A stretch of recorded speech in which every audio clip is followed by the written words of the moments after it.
Welcome to AB Studies. AB Studies में आपका स्वागत है। अब तक जो है हम अपनी हिस्ट्री की इस सीरीज़ में हम पढ़ चुके हैं, जो कि 2500 बीसी में हमने जाना था सिंधु घाटी सभ्यता के बारे में। कैसे सिंधु घाटी सभ्यता जो एक अति अत्याधुनिक सभ्यता थी और उसका पतन जो है वो 1750 बीसी में हुआ था। उसके बाद जो है वैदिक पीरियड जो है और या वैदिक सिविलाइजेशन का उदय होता है, जिसमें आर्यन जो है वो भारत में आते हैं और भारत की जो है इतिहास में एक महत्वपूर्ण भूमिका निभाते हैं। उसके बाद जो है आर्यंस के बाद हमने लास्ट वीडियो में जो है वो मगध एम्पायर के बारे में पढ़ा, और उससे पहले हमने बुद्धिज्म और जैनिज्म को कवर किया था, जिसमें हमने देखा कि जब समाज में कुनीतियाँ फैल रही थी, जब प्रशासन जो है वो सुशासन से कुशासन की ओर बढ़ रहा था, तो कैसे हमारे समाज में दो लोग आते हैं, एक गौतम बुद्ध और दूसरे महावीर स्वामी, जो लोगों को ये सिखाते हैं कि कैसे उनको अपना जीवन यापन करना चाहिए, कैसे उनको सही दिशा में अपने जीवन को ले जाना चाहिए। उसके बाद मगध एम्पायर में हमने देखा था कि तीन महत्वपूर्ण डायनेस्टी के बारे में पढ़ा था जो मगध पर शासन करती है। और उसके बाद जो है आज हम इस वीडियो में देखेंगे वो हम पढ़ेंगे मौर्यन डायनेस्टी के बारे में। मौर्यन डायनेस्टी जो है ये मगध एम्पायर की सबसे महत्वपूर्ण वंश थी, जो मगध के एम्पायर पे जिन्होंने राज किया था। देखिए शुरू करते हैं वीडियो को। इसमें देखते हैं कि ये जो मैप है ये मौर्यन डायनेस्टी के पहले प्री मौर्यन काल का था। उस समय जो देखिए मगध कितना छोटा हुआ करता था। इसमें बिहार, झारखंड, जो छत्तीसगढ़ है उसका कुछ भाग, मध्य प्रदेश का कुछ भाग, वेस्ट बंगाल का कुछ भाग आता था। लेकिन मौर्यन एम्पायर के समय जो मगध जो है उसका जो ये था मगध का मैप। वो लगभग पूरे भारत को जीत चुका था। 15 महाजनपद जो थे मगध के अलावा, उन 15 महाजनपद को मगध ने अपने अधीन कर लिया था। चलिए मगध के बारे में हम आगे पढ़ते हैं, मौर्यन डायनेस्टी के बारे में। देखिए मौर्यन डायनेस्टी जो है वो उसकी स्थापना जो है चंद्रगुप्त मौर्य के द्वारा की गई थी। चंद्रगुप्त मौर्य जो है इनको मौर्य डायनेस्टी का संस्थापक कहा जाता है, लेकिन जो रियल फाउंडर थे, असली संस्थापक थे मौर्य डायनेस्टी के, वो थे चाणक्य। चाणक्य जो है, जिनको कौटिल्य के नाम से भी जाना जाता है। कौटिल्य यानी कि कौटिल्य का मतलब होता है कुटिल बुद्धि वाला। चाणक्य को कुटिल बुद्धि का स्वामी कहा जाता था। इन्होंने अर्थशास्त्र नामक एक पुस्तक लिखी थी, जिसमें इन्होंने पॉलिटी के बारे में काफी ज्ञान को जो है अपने सारे ज्ञान को जिसमें लिखा है, जिसमें बताया इन्होंने कि राजा को कैसे शासन करना चाहिए। एक अच्छी गुड गवर्नेंस स्थापित करने की जो मुख्य जो बातें होती हैं वो सारी इनकी किताब जो है अर्थशास्त्र, उसमें लिखा गया। यही नहीं, हमारे जो आज के भारत की जो शासन व्यवस्था है वो चंद्रगुप्त मौर्य के जो गुरु थे चाणक्य, उन्हीं की अर्थशास्त्र की किताब जो है उसमें उन्होंने जो शासन व्यवस्था बताई है उसी पर आधारित है। देखिए चंद्रगुप्त मौर्य जो थे वो एक राजवंश के नहीं थे, वो एक शूद्र थे। लेकिन फिर भी जो है चाणक्य ने उन्हें राजा बनाया। अब चाणक्य को क्या जरूरत पड़ गई थी कि चंद्रगुप्त मौर्य के को मगध के सिंहासन पर बैठाने, वहां तो पहले से ही नंदवंश का शासन चल रहा था। तो बात ऐसी है कि नंदवंश के शासन के समय जब धनानंद गद्दी पर बैठे थे, उस वक्त जो है अलेक्जेंडर का इन्वेंशन जो है इंडिया में हो गया था। सिकंदर और पोरस की झेलम नदी के किनारे लड़ाई हुई थी, जिसमें यूँ तो अलेक्जेंडर जीत गए थे, लेकिन वो फिर वापस चल गए थे। उन्होंने पोरस को उसका राज्य सौंप दिया था और लौट गए थे। तब चाणक्य ने देखा कि अगर हम भारत इसी तरीके से टुकड़े में रहेगा, जो 15 महाजनपद थे वो जो है भारत अगर उसी में विभाजित रहेगा, तो आज अलेक्जेंडर आया था, कल कोई दूसरा भी आ सकता है, और जरूरी नहीं है कि हर बार वो जो है भारत बच जाए। हो सकता है वो पूरे भारत को जीत ले। इसीलिए इनकी जो सोच थी, चाणक्य जो थे, इन्होंने एक सपना देखा था अखंड भारत का। 15 के 15 जो महाजनपद थे उनको एक साथ लाने का इन्होंने एक सपना देखा था। तो वो इस बारे में वो चर्चा करने के लिए वो धनानंद के पास जाते हैं, धनानंद को समझाते हैं कि जो है इसमें जो हमें भारत को अखंड भारत बनाना है, सब जो है 15 महाजनपद को एक होना पड़ेगा। तो धनानंद जो थे नंदवंश के, वो ऐसे तो काफी शक्तिशाली राजा थे, काफी पराक्रमी योद्धा थे, लेकिन उनके शासन में गुड गवर्नेंस नहीं थी। सोशल वेलफेयर जो है उतना अच्छा नहीं था। तो वो जो है चाणक्य को अपनी सभा से बाहर निकाल देते हैं, उनकी बेइज्जती करते हैं। तब चाणक्य उनको बोलते हैं कि मैं एक शूद्र को बैठाकर इस गद्दी पर बैठाऊंगा, लेकिन तुम्हारे साम्राज्य का जो है मैं अंत कर दूंगा। और उसके बाद जो है चंद्रगुप्त मौर्य से वो मिलते हैं। वो चंद्रगुप्त मौर्य की लीडरशिप क्वालिटी को पहली नज़र में ही भाप जाते हैं। इसके बाद जो है चंद्रगुप्त मौर्य को वो तक्षशिला लेके जाते हैं। चाणक्य जो है थे वो तक्षशिला में प्रोफेसर थे। तक्षशिला विश्वविद्यालय हमारे प्राचीन भारत की एक काफ़ी बड़ी यूनिवर्सिटी थी, और जितने भी बड़े महान राजा थे या विद्वान थे वो तक्षशिला विश्वविद्यालय में ही उस वक्त पढ़ा करते थे। तो तक्षशिला विश्वविद्यालय में चंद्रगुप्त मौर्य की शिक्षा दीक्षा होती है। इसके बाद जो है चाणक्य उनको मौर्य वंश की स्थापना करते हैं और चंद्रगुप्त मौर्य को मगध की गद्दी पर धनानंद को हराने के बाद में बैठाते हैं। तो चंद्रगुप्त मौर्य जब जो शासनकाल जो इनका शुरू होता है चंद्रगुप्त मौर्य का, वो होता है 322 बीसी में। और इस इनकी जो राजधानी थी वो पाटलिपुत्र थी। इसके अलावा चंद्रगुप्त मौर्य के शासनकाल में ग्रीक ट्रेवलर कहे या फिलोसोफर कहे, मेगास्थनीज जो है वो भारत आते हैं। चंद्रगुप्त मौर्य की दो बीवियां थी, दुर्धरा और हेलेना। हेलेना जो थी वो सेलुकस निकेटर, जो कि अलेक्जेंडर के गवर्नर हुआ करते थे भारत में, उनकी पुत्री थी, जिसका विवाह जो है चंद्रगुप्त मौर्य के साथ हुआ था। और दुर्धरा जो है ये चंद्रगुप्त मौर्य की पहली पत्नी थी। और महाराज बिंदुसार जो कि चंद्रगुप्त मौर्य के बाद में मगध की गद्दी पर बैठते हैं, उनकी माता थी। चंद्रगुप्त मौर्य जो है वो अखंड भारत के पहले राजा थे। और अपने शासनकाल में जब ये चंद्रगुप्त मौर्य अपने शासन को अच्छी तरीके से फैला चुके होते हैं, मगध को में मौर्य एम्पायर की जगह एक मजबूत बना देते, उसके बाद जो है चंद्रगुप्त मौर्य ने जैन धर्म को अपना लिया था अपने जीवन के अंतिम दिनों में। और जैन धर्म अपनाने के बाद में 298 बीसी में श्रावण बेला जाम की जगह पर इन्होंने अपने शरीर का त्याग किया था, या अपने मृत्यु को ग्रहण किया था महापरिनिर्वाण प्रक्रिया के द्वारा। इस प्रक्रिया में क्या होता है कि जो जैन धर्म के जो भिक्षुक होते हैं वो अन्न जल का त्याग कर देते हैं, जब तक कि उनके प्राण जो है वो शरीर से बाहर निकल नहीं जाते। चंद्रगुप्त मौर्य जो है उनके बाद जो है मगध की गद्दी पर बैठते हैं बिंदुसार। बिंदुसार चंद्रगुप्त मौर्य के पुत्र थे और अशोक के पिताजी थे। बिंदुसार जो है मौर्यन डायनेस्टी के दूसरे राजा थे। और बिंदुसार को ग्रीक लोगों द्वारा अमित्र घाट या एमित्रोकेटस के नाम से बुलाया जाता था। बिंदुसार के ऐसे तो कहा जाता है कि 101 पुत्र थे, लेकिन जो उसमें जो महत्वपूर्ण जो जिनका नाम सबसे महत्वपूर्ण है वो थे सुसीम और अशोक। अशोक जो है वो बिंदुसार के पुत्र थे और गजब के राजा। गजब की एडमिनिस्ट्रेशन इनके शासनकाल में देखने को मिलती है भारत में। और साथ ही साथ इनकी वार टैक्टिक्स, अशोक जो है इतने पराक्रमी योद्धा थे कि इन्होंने जितने 15 के 15 महाजनपद जो थे उनको मगध के अधीन तो मिला ही लिया था। इसके साथ साथ भारत के बाहर भी ईरान तक के स्थान को, ईरान तक की जो जमीन थी उसको इन्होंने जीत लिया था। अशोक जो है उनके शासनकाल की जो समय थी वो देखिए 297 से 273 बीसी कहा जाता है। देखिए अशोक के बारे में जो जानकारी हमें मिलती है वो थी कि अशोक जो है बिंदुसार के पुत्र थे, लेकिन राजा बिंदुसार जो थे वो अशोक को बहुत ज़्यादा पसंद नहीं किया करते थे। ये देखने में उतने सुंदर या उतने आकर्षक नहीं हुआ करते थे, जिसके कारण ये बिंदुसार को पसंद नहीं थे। बिंदुसार हमेशा से चाहते थे कि सुसीम जो है वो राजा बने, लेकिन चाणक्य जो है, जो चंद्रगुप्त मौर्य के जो गुरु रह चुके थे, उन्होंने देखा था कि सुसीम जो है वो राजा बनने के लिए भारत की अखंडता को अगर रिटेन करके रखना है अखंड भारत को, तो अशोक को राजा बनाना होगा। इसीलिए जो है वो सम्राट अशोक को राजा बनाने पर जोर देते हैं। लेकिन सम्राट अशोक जो है वो बिंदुसार को पसंद नहीं थे, इसलिए बिंदुसार जो है उनको मगध से दूर भेज देते हैं पाटलिपुत्र से, और उनको जो है तक्षशिला और उज्जैन का गवर्नर बना देते हैं कि भैया तुम जाओ, तुम वहाँ रहो, तुम ये दोनों दिखाओ। लेकिन उसके बाद क्या होता है, अशोक जो है 268 बीसी में 268 बीसी में अपने 99 भाइयों की हत्या करके गद्दी के लिए जो उनके बीच में लड़ाई होती है उसको जीत कर अपने 99 भाइयों को मारने के बाद में एक को उन्होंने छोड़ दिया था जो उनके साथ रहता था, बाकी 99 भाइयों को उन्होंने मार दिया था और मगध की गद्दी पर बैठते हैं। अशोक की माता जो थी वो थी शुभद्रांगी, और अशोक की जो थी बीवी विदिशा उज्जैन की राजकुमारी अशोक की वाइफ थी। और इसके अलावा उनकी दो बीवियां और थी, असंधमित्रा और करुवाकी, ये दोनों भी अशोक की बीवियां थी। महेंद्र तिवारा, कुणाल और तालुका जो थे अशोक के बेटों में से कुछ महत्वपूर्ण थे। और इसके साथ साथ संघमित्रा और चारुमती जो थी अशोक की दो बेटियां थी, जिनको अशोक ने बाद में जब वे बौद्ध धर्म को अपनाते हैं तो बाहर श्रीलंका, नेपाल और अन्य राज्यों में बौद्ध धर्म के प्रचार प्रसार के लिए भेजते हैं। अब देखिए अशोक जो है वो बौद्ध धर्म क्यों अपनाते हैं, इसके पीछे की कहानी क्या है।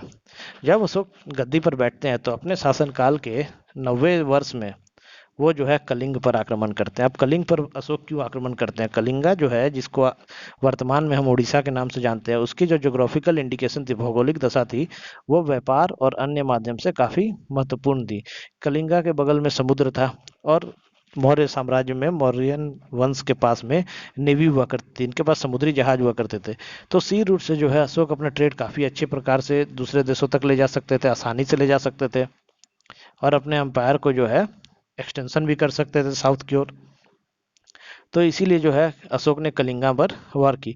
और युद्ध करते करते अशोक इतने प्रचंड हो चुके थे, उनका इतना विकराल रूप हो चुका था कि जब कलिंगा युद्ध चल रही थी, तो कलिंगा युद्ध के बाद जब अशोक ने देखा तो कलिंग में एक नदी बहती थी, वो नदी खून से लाल हो चुकी थी। जब अशोक ने उस नदी को देखा तो अशोक सहम गए। वो जो नरसंहार इन्होंने किया था उसको देखकर इनका हृदय परिवर्तन हो गया और इन्होंने वहीं शस्त्र त्याग कर दिया और कहा कि युद्ध से केवल मुर्दों पर विजय प्राप्त की जा सकती है। हमें दिग्विजय नहीं, यानी लड़कर विजय नहीं, बल्कि धम्म विजय पर ज्यादा जोर देना चाहिए, धर्म के विजय पर जोर देना चाहिए। कलिंगा वॉर की जो भयावह जो लड़ाई हुई थी कलिंगा में, उसमें कहा जाता है हिस्टोरियंस के द्वारा कि लगभग 1.5 लाख लोग जो हैं वो जख्मी हुए थे और 1 लाख से ज्यादा सोल्जर्स वो मारे गए थे। सोचिए उस जमाने में इतनी खतरनाक लड़ाई हुई थी कि लगभग 2.5 लाख लोग जो हैं उससे प्रभावित हो गए थे। और ये तो सिर्फ डाटाज है, इसके अलावा कितने लोग इससे प्रभावित हुए होंगे वो तो उस वक्त के लोग ही जाते हैं। इसके अलावा जो अशोक की कलिंगा जो वॉर है, जो कलिंग युद्ध के बारे में वर्णन मिलता है, वो हमें अशोक के 13वें रॉक एडिक्ट्स के बारे में मिलता है। रॉक एडिक्ट्स क्या थे? तो जब अशोक ने बौद्ध धर्म धारण किया तो उसके बाद बुद्धा की जो टीचिंग्स थी उनको प्रचार प्रसार के लिए अशोक ने स्तूपास और स्तंभ बनवाने शुरू किए, जो अशोक के रॉक एडिक्ट्स के नाम से जाने जाते हैं। आगे देखिए देखिए अशोक जो है अपने शासनकाल के 90 वर्ष यानी कि कलिंग युद्ध के बाद अशोक एक निग्रोध नाम के बुद्धिस्ट बच्चे के संपर्क में आते हैं और वो इससे इतने प्रभावित होते हैं कि अशोक ने बौद्ध धर्म को अपना लिया था। इसके बाद जो हुए है अशोक रॉक एडिक्ट्स और पिलर बनवाना शुरू करते हैं, जो कि प्राकृत भाषा में थी, और इसमें जो है बुद्ध धर्म के सारे टीचिंग, सारी जो बुद्ध के ज्ञान दर्शन थे उनको लिखा जाता है। अशोक ने जो है एक काफ़ी बड़ी आर्मी मेंटेन की हुई थी कि जो कि उनके राज्य में शांति और प्रशासन को बनाए रखने में सक्षम थी। अशोक जो है अपने फ्रेंडली रिलेशन को चाहते थे आगे बढ़ाना। वो जो है उन्होंने यूरोप और एशिया के अन्य राज्यों के साथ अपने जो है फ्रेंडली रिलेशन को बनाने के लिए बौद्धिस्ट काउंसिल करवाएं, और तीसरी बौद्धिस्ट काउंसिल जो है पाटलिपुत्र में, उसका जो है संचालन अशोक ने ही किया था। अब चलिए यहाँ से हम एक क्विक रिवाइज कर लेते हैं। पहली बौद्धिस्ट काउंसिल कहाँ हुई थी? तो राजगीर में। दूसरी कहाँ हुई थी? वैशाली। तीसरी पाटलिपुत्र, और चौथी कश्मीर के कुंडलवन में। आगे देखते हैं। देखिए अशोक के जो रॉक एडिक्ट्स थे, पिलर थे, उनमें हर रॉक एडिक्ट्स में बुद्ध की एक टीचिंग के बारे में बताया गया, जिसमें जो है पहले में बताया गया प्रोहिबिशन ऑफ एनिमल सेक्रीफाइसेस, दूसरे में despite measures of social welfare, तीसरे में रिस्पेक्ट ब्राह्मण्स। लेकिन इन सब में जो है सबसे महत्वपूर्ण जो है वो है 13, जिसमें अशोक के कलिंग युद्ध के बारे में वर्णन मिलता है। इसके अलावा जो है अशोक की 232 बीसी में मृत्यु हो जाती है। 40 साल युद्ध, मतलब उनके शासनकाल के 40 वर्ष पूरे करने के बाद अशोक जो है 232 ईस्वी में उनकी मृत्यु हो जाती है। और उनके जो है मृत्यु के बाद, अशोक की मृत्यु के बाद ऐसा कहा जाता है कि मगध साम्राज्य जो है, मौर्यन डायनेस्टी, वो दो भाग में विभाजित हो जाती है, जिसमें जो ईस्टर्न पार्ट होता है वो उनके ग्रैंडसन दशरथ के द्वारा रूल किया जाता है, और वेस्टर्न पार्ट जो है वो संप्रीति द्वारा अधिग्रहित कर लिया जाता है। इसके अलावा देखते हैं हम मगध साम्राज्य के कुछ प्रमुख जो की फीचर्स थे वो थे, क्या क्या थे। जैसे economic, social, life, art, culture of Mauryan age जो थी वो किस पर आधारित थी। तो इसमें सबसे पहले हम बात करेंगे एग्रीकल्चर, कृषि के बारे में। देखिए मगध साम्राज्य में जब मौर्यन डायनेस्टी सत्ता में आती है तो वे जो है ये लोग सोशल वेलफेयर पर काफ़ी ध्यान देते हैं। कृषकों को की सुविधा के लिए सिंचाई के उत्तम साधन प्राप्त प्रदान किए गए थे, नहरें बनवाई गई थी जिससे कि है उनको पानी की कोई कमी ना हो, और साथ ही साथ भूमि की माप करके, मतलब भूमि की नपाई करके किसानों को दे दिए जाते थे खेती करने के लिए, और नहरों से जो है उनकी सिंचाई व्यवस्था को सुनिश्चित भी किया जाता था। अगला है टैक्सेशन, कर लगाना। अशोक जो है या चंद्रगुप्त मौर्य या बिंदुसार, मौर्यन डायनेस्टी के जितने भी शासक थे, इनके शासन व्यवस्था में जो टैक्सेशन की प्रक्रिया है, इसको जो है काफ़ी अच्छे से डिस्क्राइब किया हुआ था। लोगों से कर लिया जाता था, व्यापारियों, कारीगरों, किसानों, सबसे कर लिया जाता था, और उन कर जो है या फिर उनका जो टैक्स है वो उनके वेलफेयर पे खर्चा किया जाता था, जिससे राजकोष में मुद्रा भी रहती थी और डेवलपमेंट जो है वो हमेशा होते रहती थी। इसके अलावा जो चीफ टैक्स कलेक्टर हुआ करते थे, यानी कि आज के हमारे जो आईएएस ऑफिसर्स होते हैं, डिस्ट्रिक्ट कलेक्टर, डीसी, उसके जो बराबर के जो ऑफिसर उस समय हुआ करते थे, उसको समहर्ता कहा जाता था। और जो है भंडारगृह का मुख्य संरक्षक जो हुआ करता था, उसको सनिधाता कहा जाता था। यहाँ तक कि अगर आप लोग आज भी बिहार में कभी जाएंगे तो वहाँ पर जब आप कलेक्टर का ऑफिस जाएंगे तो वहाँ कलेक्टर का ऑफिस नहीं लिखा हुआ होता है, वहाँ पर लिखा हुआ था समहर्ता कार्यालय। देखिए उस जमाने की चीज़ें जो है, आज से लगभग 3 साढ़े 3 हजार साल पहले ही अशोक ने जो शासन व्यवस्था, आज की जो शासन व्यवस्था है, उसकी आधारशिला रख दी थी। इसके अलावा मध्य मौर्यन काल में जो है सिक्के जो चला करते थे, उसमें हमें मोर और हिल्स यानी कि पहाड़ वगैरह के जो है वो साइन देखने को मिलते हैं।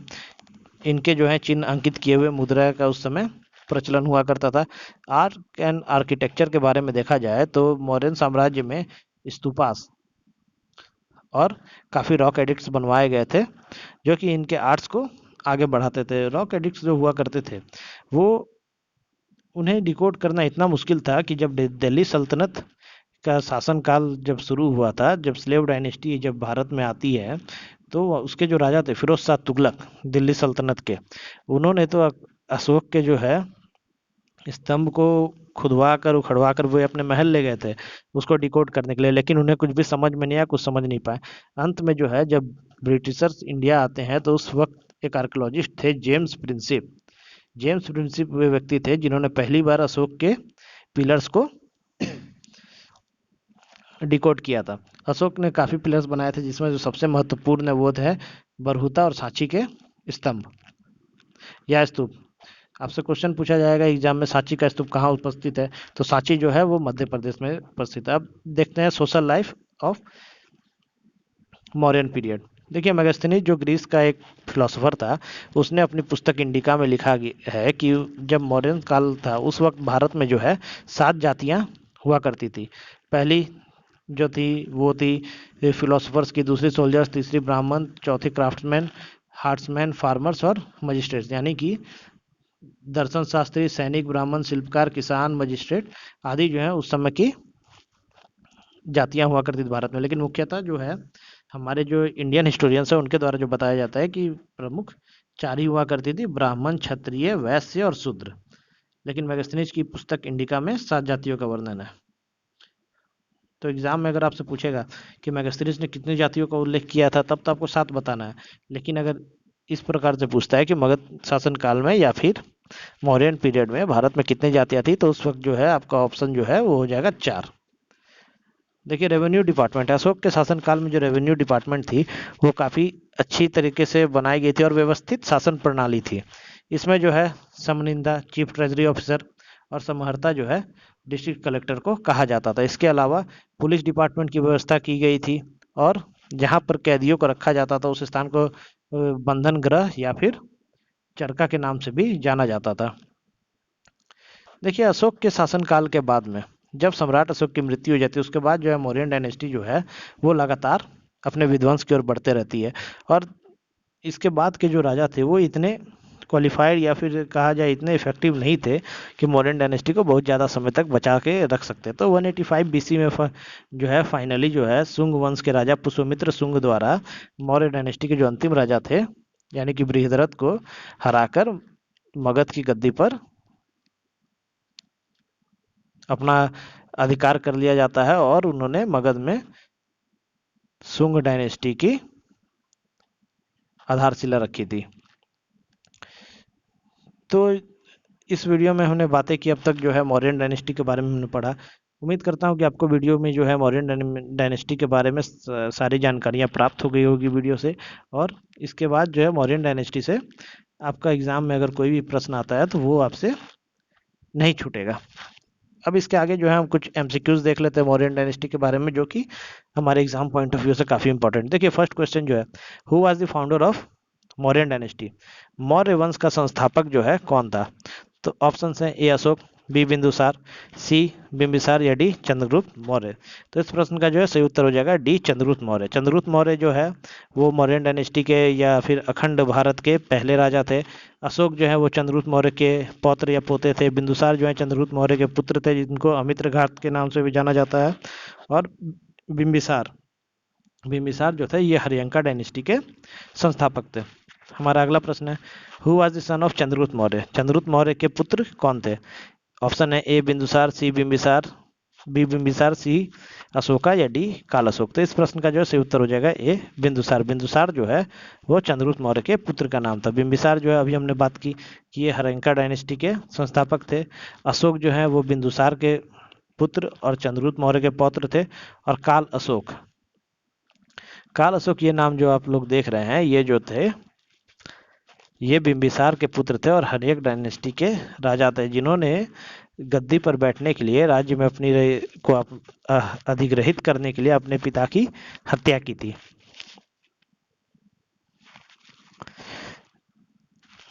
अगला प्रश्न है, Ashoka which rock edict gives the information about Kalinga war?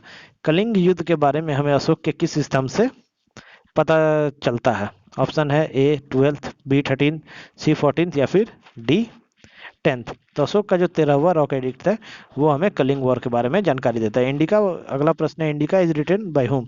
Indica किसके द्वारा लिखी गई थी? ऑप्शन ए है मेगास्थनीज, बी है हुएंगसांग, सी है फाहियान या डी है चाणक्य।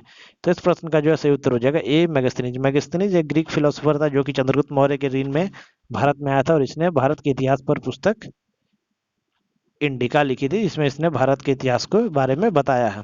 इसके अलावा जो ह्वेंगसान है, ये जब हम आगे गुप्ता डायनेस्टी पढ़ेंगे तो उसमें हम पढ़ेंगे कि हर्षवर्धन के बारे में जब पढ़ेंगे तो हम देखेंगे कि ह्वेंगसान जो है वो हर्षवर्धन के शासनकाल में भारत आया था। ये एक चाइनीज ट्रेवलर था और चाइना से भारत जो है ये बौद्ध धर्म को के बारे में पढ़ने के लिए आया था। इसके अलावा चाणक्य जो है, चाणक्य को हम लोग विष्णुगुप्त या फिर कौटिल्य के नाम से भी जानते हैं। ये चंद्रगुप्त मौर्य के टीचर थे। अगला प्रश्न है, Chanakya is also known as? Chanakya को किस नाम से भी जाना जाता है? Option A Vishnugupta, option B Kautilya, option C both A and B या option D none of the above. तो इस प्रश्न का जो है सही उत्तर हो जाएगा option C both A and B. Chanakya को जो है विष्णुगुप्त और कौटिल्य दोनों के नाम से जाना जाता है। अगला प्रश्न है, Ashok was succeeded by whom? Ashok के बाद कौन राजा बने? Option A Dasharatha, option B Brihadratha, option C Kalashoka या ऑप्शन डी सुसीम। तो इस प्रश्न का जो है सही उत्तर हो जाएगा ऑप्शन ए दशरथ।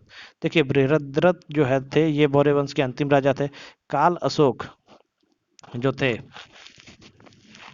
ये मौर्य डायनेस्टी के नहीं थे, ये उसके पहले राजा थे और इन्होंने जो है दूसरी बौद्धिस्ट काउंसिल जो है उसको करवाई थी। ये हर्यक वंश के राजा थे। और सुसीम जो थे ये अशोक के भाई थे। Who was the wife of Chandragupta Maurya? Chandragupta Maurya की पत्नी कौन थी? Option A Dudhara, option B Helena, option C both A and B. तो इस प्रश्न का जो है सही उत्तर हो जाएगा option C both A and B. Durdhara और हेलेना दोनों जो है चंद्रगुप्त मौर्य की पत्नी थी, जिसमें से दुर्धरा जो है ये बिंदुसार की माता थी और हेलेना जो है ये सेलुकस निकेटर की पुत्री थी। अगला प्रश्न है, who is also known as Amitraghat? Amitraghat के नाम से किसको जाना जाता है? ऑप्शन ए है बिंदुसार, ऑप्शन बी है बिंबिसार, ऑप्शन सी है अशोका या ऑप्शन डी अजातशत्रु। तो इस प्रश्न का जो है सही उत्तर हो जाएगा ऑप्शन ए बिंदुसार। बिंदुसार को जो है अमित्रघात के नाम से भी जाना जाता था। इसके अलावा जो है अजातशत्रु जो है ये हर्यंका डायनेस्टी के राजा थे, जिन्होंने गद्दी पर बैठने के लिए अपने पिता काल अशोक की मृत्यु की थी और काल अशोक ने भी गद्दी पर बैठने के लिए अपने पिता बिंबिसार की मृत्यु की थी। बिंबिसार जो है वो हर्यंका डायनेस्टी के संस्थापक थे। तो क्योंकि इन काल अशोक और अजातशत्रु दोनों ने ही अपने पिता की हत्या करके गद्दी पर अपना शासन स्थापित किया था, इसलिए जो है हर्यंका वंश को पितृहंता वंश के नाम से भी जाना जाता है। अगला प्रश्न है, who was the last king of Mauryan dynasty? Mauryan dynasty का अंतिम शासक कौन था? तो इस प्रश्न का जो है सही उत्तर हो जाएगा वो है ए बृहद्रथ। बृहद्रथ जो है मौर्य डायनेस्टी का अंतिम शासक था। हमारा अगला प्रश्न है, Mahendra was the son of? Mahendra किसके पुत्र थे? तो इसके ऑप्शंस है ए अशोक, बी दशरथ, सी चाणक्य या डी बृहद्रथ। तो इस प्रश्न का जो है सही उत्तर हो जाएगा ए अशोक। महेंद्र जो है अशोक के पुत्र थे, जिनको बौद्ध धर्म के प्रचार प्रसार के लिए अशोक ने श्रीलंका और अन्य देशों में भेजा था। तो इस वीडियो में हमने जाना मौर्य वंश के बारे में, साथ ही हमने उस पर आधारित कुछ इंपॉर्टेंट एमसीक्यूज किए थे। अब तक जो हमने पढ़ा है उसका आइए एक क्विक रिवीजन ले लेते हैं। तो पहले 2500 बीसी में भारत में जो है सिंधु घाटी सभ्यता का उदय होता है, जो कि 1750 बीसी में अंत हो जाती है जिसकी। फिर 1500 बीसी में भारत में वैदिक सिविलाइजेशन प्रारंभ होती है, और 1500 से 1000 बीसी तक ऋग्वैदिक काल चलता है। ऋग्वैदिक काल के बाद में जो है 1000 से 600 बीसी तक लेटर वैदिक पीरियड चलता है, जिसमें जो है भारत में शासन व्यवस्था में काफ़ी बदलाव होते हैं। लोग जो है कुनीति की ओर बढ़ने लगते हैं। ब्राह्मण, क्षत्रिय, वैश्य, शूद्र, 4 जातियों में समाज विभाजित हो जाता है। समाज में जो है जातियां कर्म के जगह वंशानुगत तरीके से डिसाइड करने लगते हैं लोग, और वंशानुगत राजनीति को बढ़ावा मिलता है। इसके बाद जो है 600 बीसी के बाद हम देखते हैं कि समाज में जो कुनीतियां बढ़ने लगती हैं, तो दो ऐसे लोग होते हैं, महावीर स्वामी और गौतम बुद्ध, जो इन सारी कुनीतियों से हटकर लोगों को जीवन जीने के सार के बारे में बताते हैं। लोगों को ये बताते हैं कि हमें कैसे अपना जीवन व्यतीत करना चाहिए, और एक सुशासन लागू करने के लिए या व्यवस्थित करने के लिए क्या जरूरत होती है, या मोक्ष की प्राप्ति के लिए मनुष्य का जीवन कैसा होना चाहिए, उसके बारे में लोगों को ज्ञान देते हैं। और बुद्धिज्म और जैनिज्म के बाद हमने पढ़ा था मगध एम्पायर। मगध एम्पायर में हमने देखा कि कैसे अलग अलग वंश जो है मगध पर अपने शासन को स्थापित करते हैं, कैसे 16 महाजनपद में से मगध जो है एक महत्वपूर्ण महाजनपद था। और उसके बाद आज हमने मौर्यन डायनेस्टी में देखा कि मौर्य वंश के जो 3 राजा थे, बिंदुसार, चंद्रगुप्त मौर्य और सम्राट अशोक, जो कि मगध की गद्दी पर बैठते हैं और मगध को जो है सर्वशक्तिमान महाजनपद बना देते हैं, जो बाकी के 15 महाजनपद पर विजय हासिल कर लेता है। इसके बाद जो है जो समय आता है जीरो। जीरो का मतलब होता है इस काल में जो है ईसा मसीह का जन्म हुआ था। देखिए, हम जो कैलेंडर जो हम आज के दिन में देखते हैं वो क्रिश्चियन कैलेंडर या ग्रेगोरियन कैलेंडर होता है। इसमें जो है समय को इस प्रकार से बांटा गया, बीच में ये जीरो रहता है।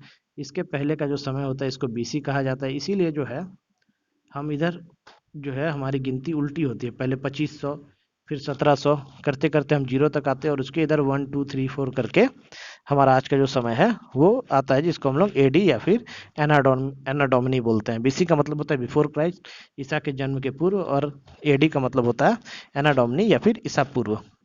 तो अगले वीडियो में जो है हम देखेंगे पोस्ट मौर्यन काल, जिसमें जो है हम देखेंगे कैसे मौर्यन पीरियड में बृहद्रथ को हराकर सुंग डायनेस्टी के जो है पुष्यमित्र सुंग, वो अपना शासन जो है वो मगध की गद्दी पर सुशासित करते हैं और सुंग डायनेस्टी की स्थापना करते हैं।